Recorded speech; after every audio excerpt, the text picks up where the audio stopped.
పార్వతీపురం మన్యం జిల్లా సీతానగరం మండలం జోగంపేట వద్ద ఒక ఘోర రోడ్డు ప్రమాదం చోటు చేసుకుంది. విజయనగరం జిల్లా చిపురివెల్లి మండలం అలజంగి గ్రామానికి చెందిన కొందరు భక్తులు ఒరిస్సాలోని రాయగఢలో ఉన్న మజ్జి గౌరమ్మ అమ్మవారి దర్శనం కోసం ఆటోలో బయలుదేరి వెళ్లారు.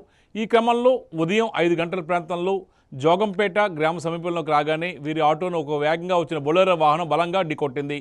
ఈ భీకర ప్రమాదంలో చింతల గౌరనాయుడు అనే వ్యక్తి అక్కడికక్కడే మృతి చెందగా ఆటోలో ప్రయాణిస్తున్న మరో 8 మందికి తీవ్రంగా గాయపడ్డారు.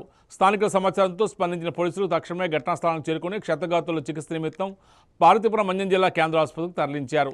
బాధితులంతా ఒకే గ్రామానికి చెందిన వారని పోలీసులు ధృవీకరించారు. ఈ ఘటనపై కేసు నమోదు చేసుకున్న పోలీసులు ప్రమాదానికి గల కారణాలపై దర్యాప్తు ప్రారంభించారు.